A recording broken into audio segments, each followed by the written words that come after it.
Bonjour à vous, chers téléspectateurs. Merci de suivre Maïcha Télévision. De Adjengoulé au Bénin à Adjamé en Côte d'Ivoire, en passant par Lomé et bien d'autres capitales de la CEDEAO, la vente illicite des médicaments est entrée dans les mœurs. On en retrouve au marché et sur les grandes artères. Ce sont les hommes et les femmes qui assidûment fréquentent les officines pharmaceutiques qui se sont retournés vers ces pourvoyeurs. Les médicaments y sont disponibles et peuvent être vendus au prorata de la surface financière de chaque client.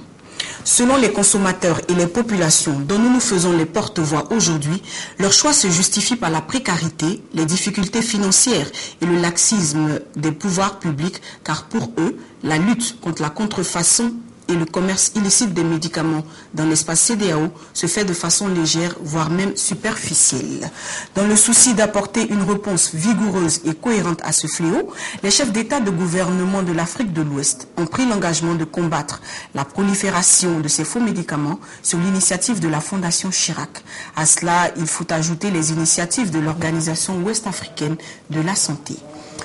D'où proviennent ces médicaments? Quelles sont les causes de ces pratiques? Comment en venir à bout? Quelles en sont les véritables conséquences? Ça nous intéresse et ça nous concerne. Pour répondre à ces questions, un invité sur notre plateau, il s'agit du docteur Yaya Koulibaly, pharmacien, professeur de législation pharmaceutique à la faculté de pharmacie de l'Université des sciences et des technologies de Bamako, mais aussi directeur de la pharmacie et du médicament. Bonjour docteur. Bonjour madame. Merci d'avoir accepté notre invitation. Merci bien. Alors, dites-nous docteur, de quoi s'occupe votre structure? Merci bien madame. D'abord, je tiens à vous remercier pour cette très belle initiative et me donner l'opportunité de parler d'un thème aussi important que le commerce illicite des médicaments et de la lutte contre les médicaments contrefaits. Comme vous l'avez dit, je suis le directeur de la pharmacie du médicament. La direction de la pharmacie et du médicament du Mali a été créée en 2000 par ordonnance 039, ratifiée par une loi 040 de 2001. Alors, il y a aussi ce décret d'application de 0585 de 2001 et qui a été révisé en 2011 par le décret 553 du 17 novembre 2011. Alors, la direction de la pharmacie et du médicament s'occupe de l'élaboration et la mise en œuvre de la politique pharmaceutique. Qui parle de politique pharmaceutique parle d'un ensemble de stratégies, d'actions permettant de mettre d'abord à la disposition des populations des médicaments de qualité à un coût accessible. Cela veut dire quoi? Cela veut dire que il s'agit pas seulement de médicaments, mais aussi l'organisation des acteurs de médicaments. Je veux parler de l'installation, la réglementation du secteur pharmaceutique. D'accord.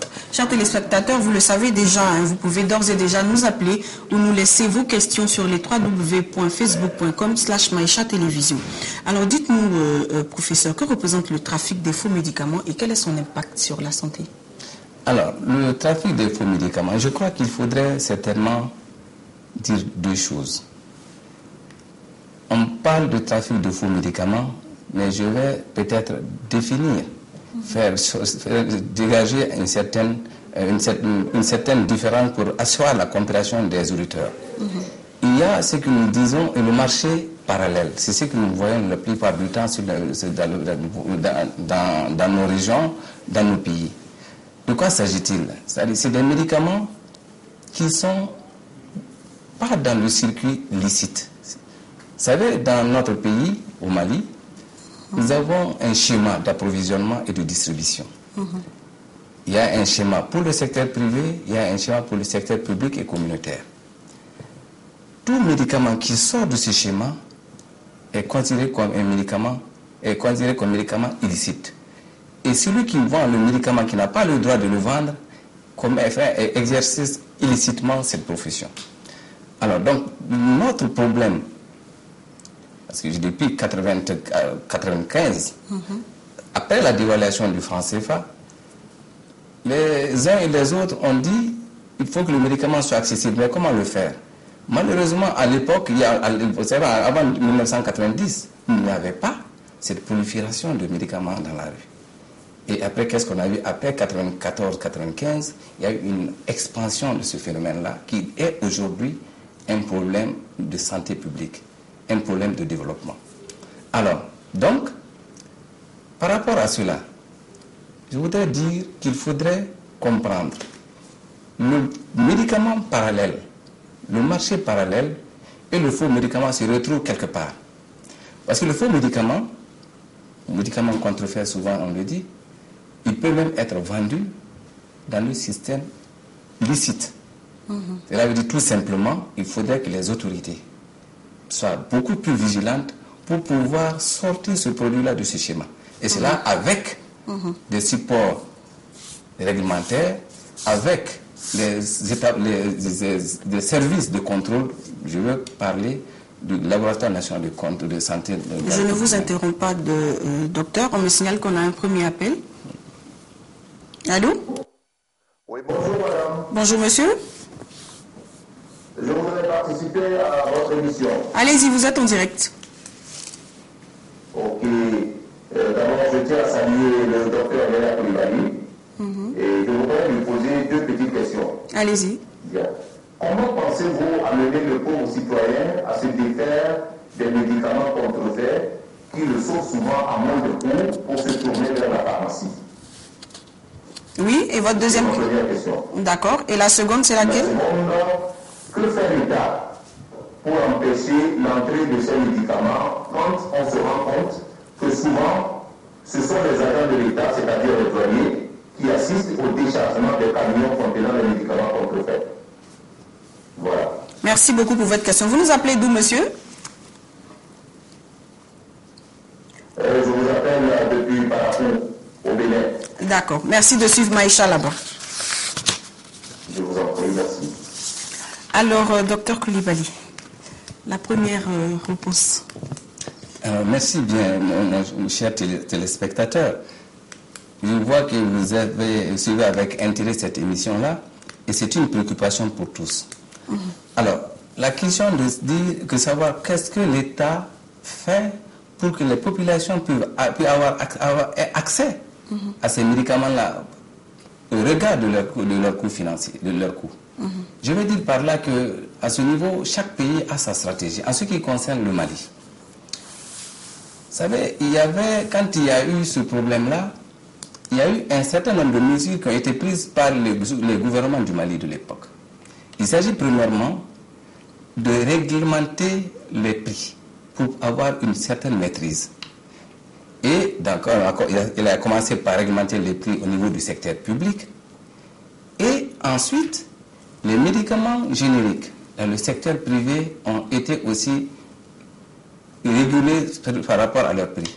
Il en est de même tout récemment, je vais dire en 2012, il y a eu un décret qui fixe la structure des prix au niveau des prix des médicaments génériques et des spécialités. Qu'est-ce que cela veut dire?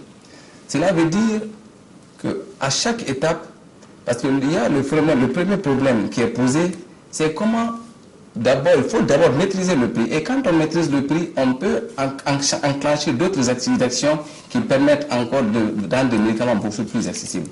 Alors, je vais dire par là que, par rapport en tout cas au Mali, nous avons essayé de réguler les prix, mais maintenant, il faudrait effectivement jouer aussi au niveau de l'importation. Vous savez, par rapport aux médicaments dans l'espace CEDEAO, pas l'espace CEDEAO, mais dans l'espace EMOA, il y a eu des tarifications, des taxes qui ont été enlevées pour permettre de réduire le coût du médicament. Mais ça ne suffit pas. Ça ne suffit pas parce que, sachant que nos populations sont très pauvres, il faut aller plus loin.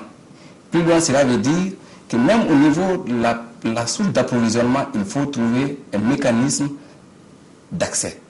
Cela veut dire quoi? Cela veut dire que un marché qui est obtenu par appel d'offres, il va sans dire que le prix est nettement moins cher qu'un médicament qui est acheté par de gré à gré. Donc c'est un certain nombre de stratégies qui sont mises en place pour permettre de réduire le coût. Mais je dis encore une fois, il y a beaucoup de choses à faire dans ce domaine-là.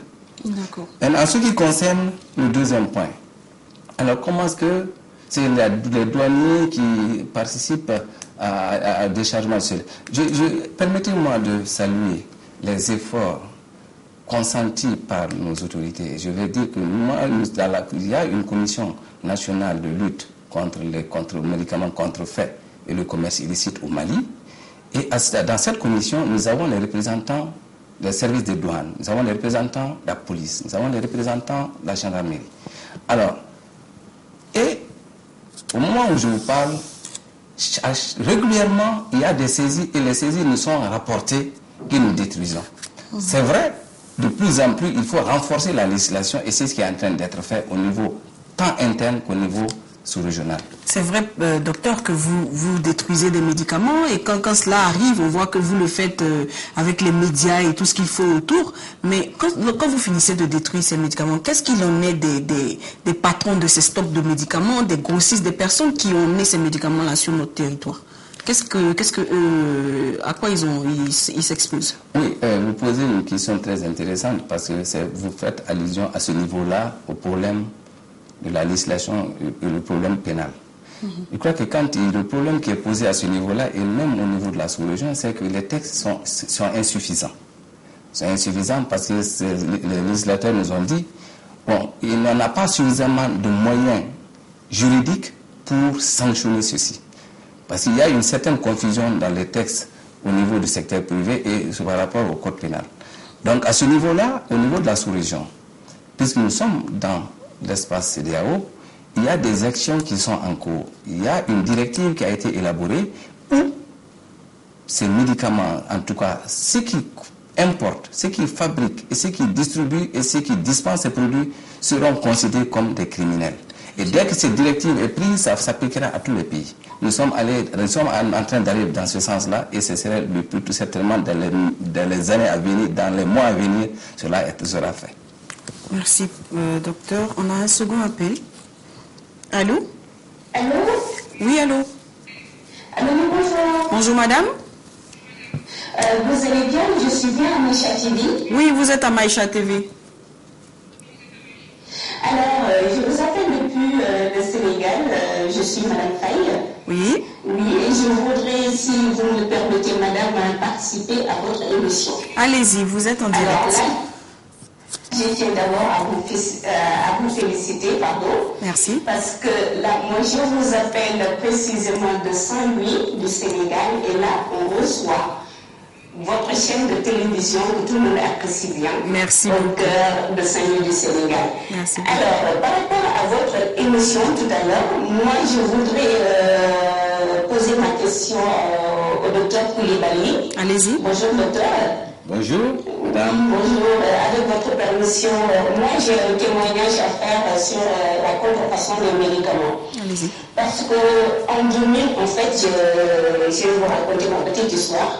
En 2000, j'ai subi une myotomie parce que j'avais des myomes à enlever. C'était dans un hôpital ici au Sénégal dont je tairai le nom. Alors, le médecin avait décidé de me mettre sous anesthésie locale. Mais et je ne vais pas également trop entrer dans les détails, mais le médicament n'a pas pris parce que le produit n'était pas bon. Alors, à plusieurs reprises, il m'a injecté la même dose, mais j'étais toujours là consciente que finalement, il a décidé de me mettre sous anesthésie générale. Et par la grâce de Dieu, ça s'est très bien passé.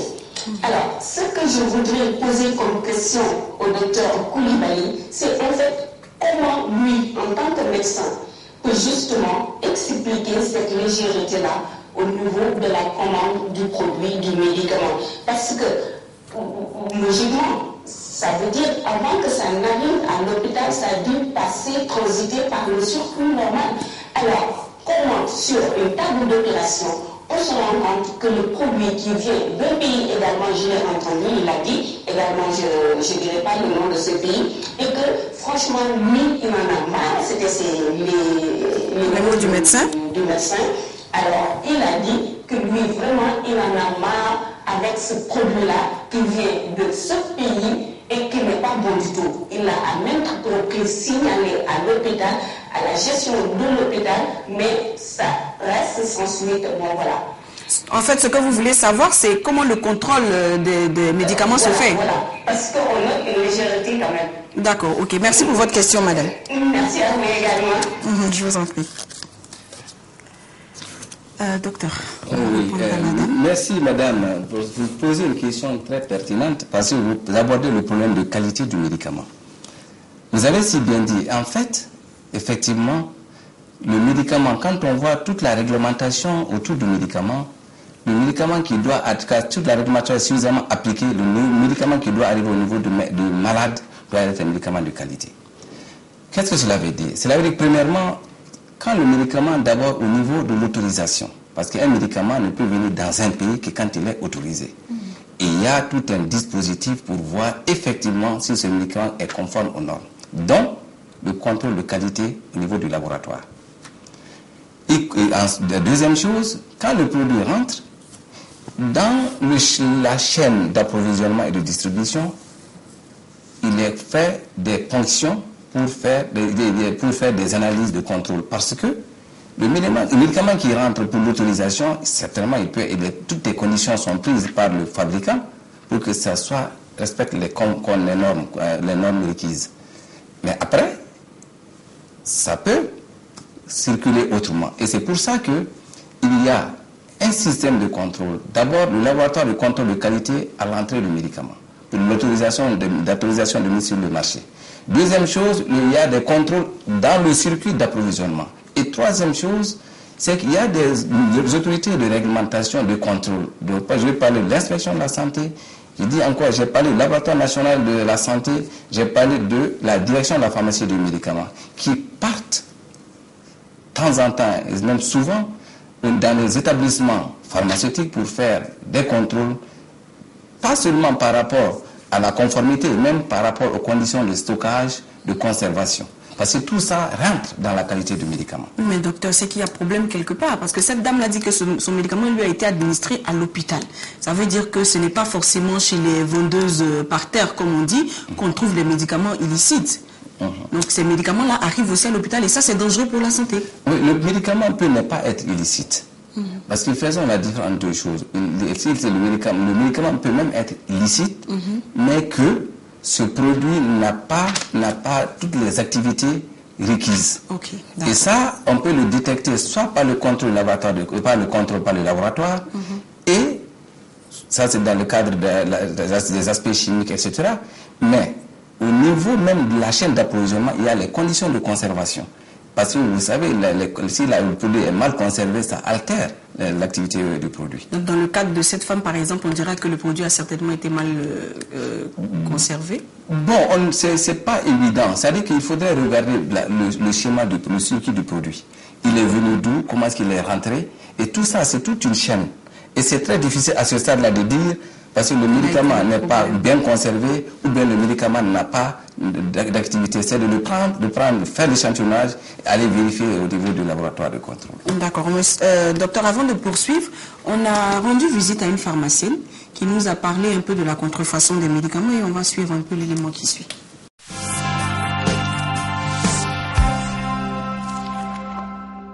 Quelque chose qui est à la une actuellement partout dans le monde national, international, c'est la contrefaçon est vraiment d'actualité.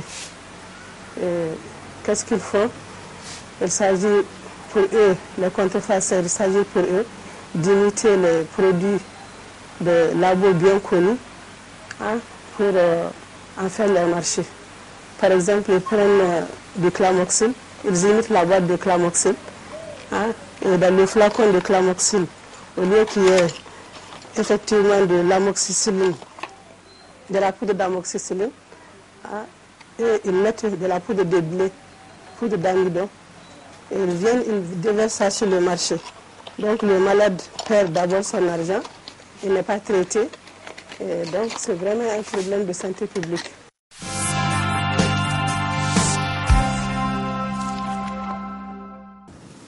Docteur, quand on voit cela, est-ce qu'un malade peut reconnaître un bon médicament? Parce que même elles ont été victimes dans les pharmacies. Merci bien, madame. C'est-à-dire que reconnaître tout de suite un médicament contrefait, ce n'est pas évident. Parce que, bon, comme elle a dit, c'est-à-dire que par définition, un médicament contrefait, c'est à tous les niveaux. Si l'emballage a été imité, il a été c'est une contrefaçon. Si la notice a été imitée, c'est une contrefaçon parce qu'à l'intérieur, on met des choses pour lesquelles c'est pas conforme. Mais dans tous les cas, un médicament qui suit un circuit licite a toutes les chances d'être repéré dans le circuit pour être extirpé du circuit. Maintenant, la plupart du temps, ces médicaments contrefaits passent par le circuit illicite, donc le commerce illicite. D'accord. Merci pour votre éclairage, docteur. On nous signale qu'on a un autre appel. Allô? Allô? Oui, bonjour, monsieur. J'aimerais poser quelques questions à docteur Koulibaly. Allez-y. Comment se fait-il que les médecins et les pharmaciens nous incitent à payer les médicaments là où il faut, oui, mais ils ne nous font jamais de propositions de médicaments génériques? Oui, ok. Est-ce qu'ils ne sont pas des mèches avec les fabricants et d'autres grands laboratoires? Merci pour votre question, monsieur. Donc c'est vrai que beaucoup se posent cette question aussi. Parce que on arrive souvent dans les hôpitaux, chez les pharmaciens, au lieu de nous donner les médicaments moins chers, ils proposent des médicaments qui sont extrêmement chers. Est-ce que vous n'êtes pas effectivement de mèche avec les fabricants? Vous savez, ça me fait sourire parce qu'en réalité, c'est toujours la question qui est revenue. On ne peut pas parler de mèche avec le fabricant. C'est-à-dire que moi, je vois le problème autrement. Quand vous venez voir un médecin, il fait une prescription. Et là, il est responsable de sa prescription. Maintenant, en tout cas au Mali, il se trouve que si le médicament est disponible en dénomination commune internationale, parce que c'est beaucoup plus accessible, il est conseillé de le faire. Les textes l'autorisent. Maintenant, mais vous savez, il y a ce que les textes autorisent, il y a la personne elle-même. Et ça, c'est laissé à la conscience de la personne.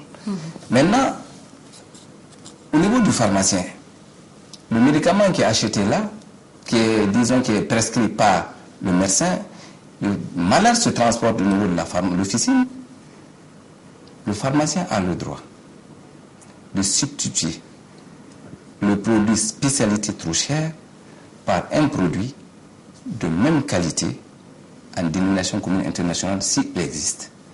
La loi l'autorise. C'est pour dire tout simplement, toutes les dispositions sont pour que le malade, le patient, ait le moins de problèmes pour accéder aux médicaments. Mais vous savez, il y a les textes, il y a les hommes. Il va falloir peut-être, c'est pour ça que c'est important. Et on va peut-être en parler plus tard dans le plan de lutte contre ce fléau-là. Il y a une part très importante d'information, de sensibilisation et des prescripteurs et des populations et de façon générale tous ceux qui sont concernés par ce problème. D'accord. On nous signale qu'on a un autre appel. Allô?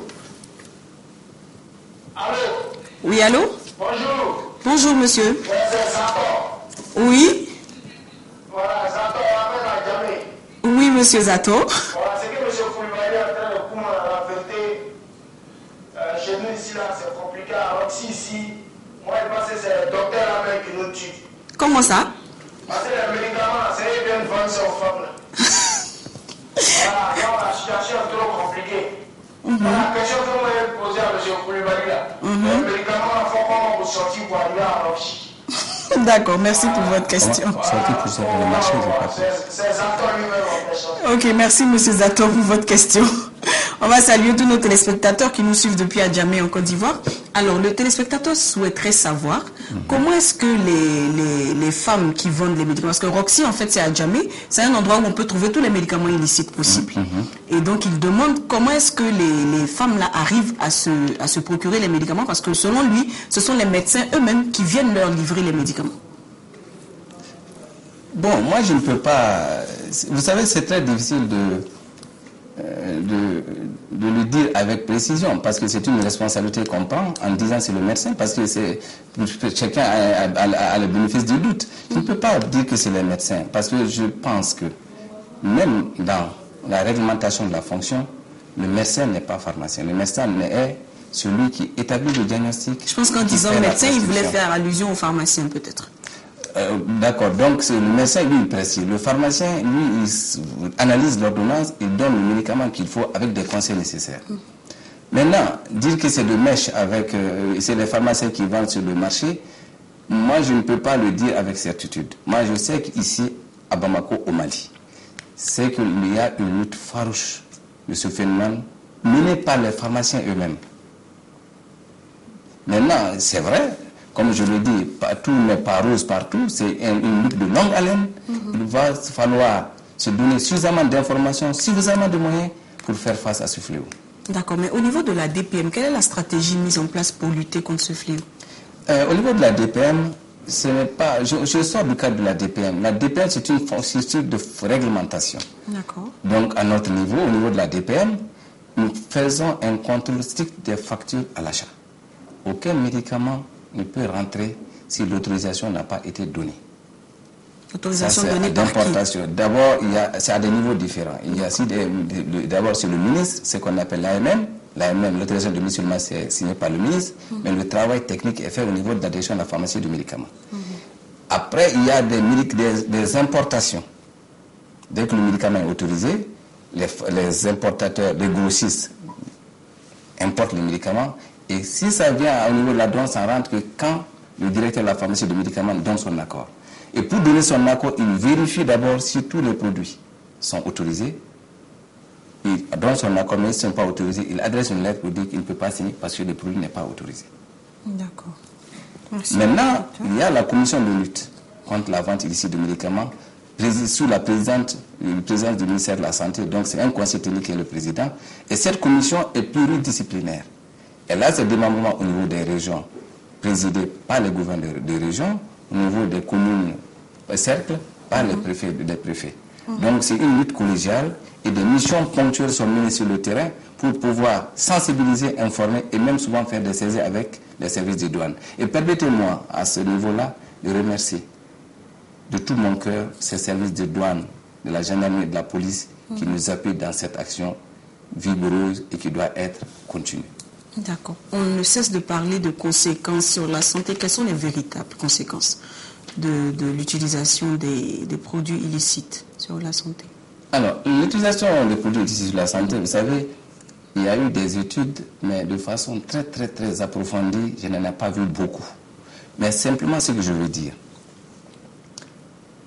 tout médicament est un poison. Tout médicament. Parce que si vous ne le prenez pas normalement, il ne servira à rien. En partant de ce principe, les médicaments illicites encore, qui n'ont même pas de contrôle, c'est encore un danger. Pourquoi? Vous savez, le médicament contrefait, la pharmacienne avait dit tout à l'heure, c'est qu'il n'y a rien à l'intérieur, c'est de l'amidon. Vous allez prendre des médicaments, vous allez acheter, prenez autant de médicaments que vous voulez, vous n'allez jamais guérir. Et plus vous prenez, plus vous allez continuer à prendre et vous allez vous intoxiquer. Surtout quand il s'agit des médicaments les plus courants qui sont vendus, les antibiotiques, les antalgiques, antibiotiques contre la douleur, les antalgiques, et les anti-inflammatoires, même les antirétroviraux. Vous comprenez? Donc si vous le prenez d'abord, vous le prenez sans prescription, donc vous-même c'est une automédication, c'est déjà grave. Vous le prenez, il n'est pas le bon, il est mal conservé, il n'a pas le principe actif nécessaire, ça ne servira à rien. Vous le prendrez, autant de fois vous le prenez, vous allez vous intoxiquer parce que tout médicament qui rentre doit être filtré, traité par le foie, ensuite évacué par les reins. Donc vous allez affecter et les reins et le foie, et souvent avec des conséquences sur le cœur et les poumons. D'accord. Le temps qui nous a imparti est presque à son terme. On nous signale qu'on a un dernier appel. On va le prendre rapidement. Allô? Oui, allô? Bonjour. Bonjour, monsieur. Bon, je me présente, moi c'est monsieur Marc Gossé. Oui, monsieur. Bon, en fait, j'ai une question à poser. Allez-y. À monsieur Koulibaly, je voulais savoir est-ce qu'il existe un système de contrôle ou d'inspection des pharmacies? D'accord, merci pour votre question. Et j'appelle de Bamako. Oui, merci. Merci, mon frère. C'est une question très intéressante. Bon, le système de contrôle, il y en a. Il y en a et il y a même des missions qui ont été effectuées sur le terrain. Je veux dire, les missions les plus récentes ont été effectuées par la direction de la pharmacie du médicament après celles effectuées par l'inspection de la santé en relation avec les autres professionnels de la santé, l'ordre des pharmaciens. C'est des missions de contrôle des établissements pharmaceutiques. Mais ce qu'il y a, c'est que vous savez, aujourd'hui, nous avons à peu près, dans le pays, nous avons une soixantaine d'établissements de grossistes. Et nous avons 500 et quelques officines de pharmacie. Vous comprenez, avec les ressources humaines que nous avons, nous ne pouvons pas tout faire en même temps. Donc, dans tous les cas, ce que je peux vous dire, ça fait partie des missions régaliennes et de la direction de la pharmacie et du médicament, de l'inspection de la santé et des ordres professionnels, notamment l'ordre des pharmaciens. Ça sera votre dernier mot, docteur? Mon dernier mot, vraiment, je suis très heureux, je suis très satisfait de ce que j'ai entendu. C'est-à-dire que je vois que le thème intéresse tout le monde. C'est vrai que c'est un problème de développement, parce que c'est un problème de santé publique. L'occasion m'a été donnée pour aborder ce problème et je souhaiterais, peut-être que des mois à venir, qu'on puisse encore, parce que je crois que c'est trop court, il y a trop de choses à dire, et je demande à tous les téléspectateurs, à toutes les populations, de faire beaucoup attention, de se référer aux spécialistes, aux professionnels de la santé, tant sur le diagnostic que la dispensation du médicament. Je veux dispensation, c'est l'achat et la prise du médicament. En ce qui concerne l'accès, les autorités sont en train de tout faire pour que le médicament soit le plus accessible aux populations. C'est là, par la maîtrise des prix des médicaments, le contrôle des prix, par l'extension de la couverture en termes de secteur d'officine de pharmacie, en termes de dépôt de produits pharmaceutiques au niveau des centres de santé de référence, en termes de dépôt de produits pharmaceutiques privés, en termes de pharmacie hospitalière dans les hôpitaux. Et il y a beaucoup de choses qui sont en train d'être faites, mais c'est vrai, il faut encore plus. Il faut encore plus et nous y mettrons. Et je sais, les plus hautes autorités ont conscience de ce phénomène-là et tout sera mis en œuvre pour que cela soit. Merci beaucoup, professeur. Merci d'avoir accepté notre invitation. Chers téléspectateurs, c'est ici que prend fin ce numéro de Ça nous concerne aujourd'hui. J'espère qu'on vous a donné assez d'informations sur la contrefaçon des médicaments et le commerce illicite des médicaments dans la sous-région africaine. On va se donner rendez-vous pour demain. D'ici là, portez-vous bien et restez sur la chaîne de la vie. Les programmes continuent. Bye bye.